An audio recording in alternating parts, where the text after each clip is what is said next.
Quitter l'histoire. Nous avons vu dans le shiur les trois sujets qui sont l'un à côté de l'autre, ça s'appelle smuchim, l'un à côté de l'autre, d'une belle captive qu'un homme veut épouser à cause de sa beauté. Ensuite, deuxième sujet, quand un homme il a deux femmes, l'une qu'il aime, une qu'il déteste. Et troisième sujet, quand il a un enfant dévoyé et rebelle.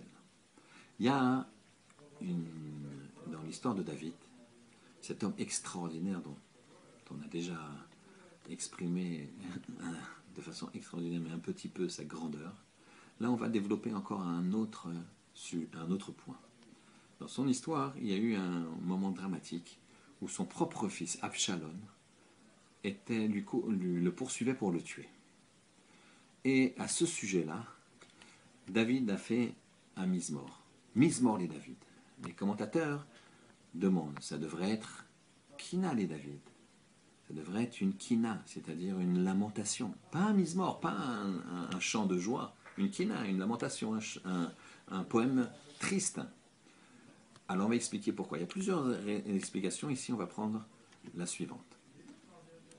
David étant poursuivi par Absalom, tout le clan d'Israël, une grande partie en tout cas ayant suivi Absalom, David se trouve donc trahi dans une situation incroyable. Un fils qui veut tuer son père. À ce moment-là, David a une idée. Et il veut appliquer cette idée qui est quoi? De faire avodazara, de faire un acte d'idolâtrie. Hushai Yaarki, son conseiller, lui dit, pourquoi tu veux faire ça? Qu'est-ce qui t'arrive? Il dit, non, ne t'en fais pas, moi je veux faire avodazara, mais dans mon cœur, je veux servir Hachem.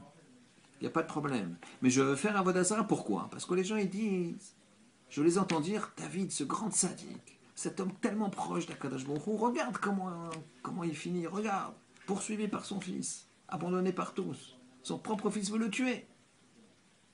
Voilà comment un serviteur est aidé par son maître, d'un air de dire à Kadosh Baruch Hu, qu'est-ce qu'il a fait?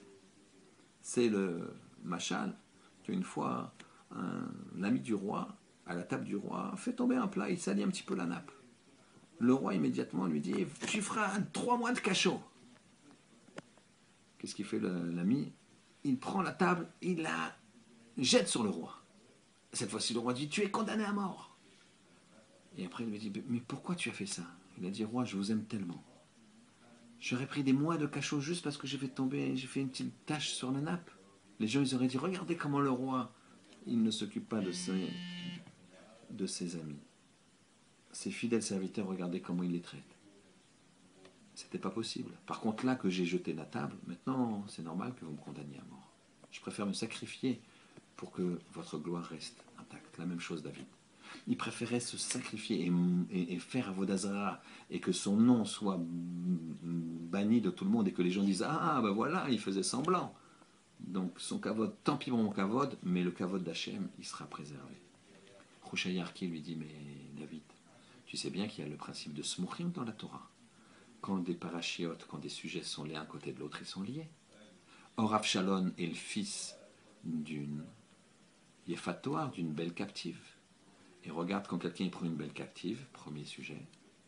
Deuxième sujet, il a une femme qui est aimée et qui n'est pas aimée. Et troisième sujet, finalement, il a un fils dévoyé et rebelle. Donc les gens ils vont dire non. Avshalom, pourquoi il s'est rebellé? C'est pas parce que David n'est pas méritant. C'est parce que c'est le fils d'une captive et qu'il y a ce mouchim, il y a cette arborescence, ce cheminement qui est on épouse une belle captive. Ensuite, il y a une femme aimée et une femme détestée. Et ensuite, il y a un Ben Soré Moré, c'est qui est devenu Absalom. Donc, tu n'as pas besoin de faire Avodazara, mon cher roi. À ce moment-là, David a dit mise mort les David. Quand j'ai fui Absalom Beno. Je n'ai pas besoin de m'humilier pour la gloire d'Hachem. La gloire d'Hachem est préservée. Shabbat Shalom.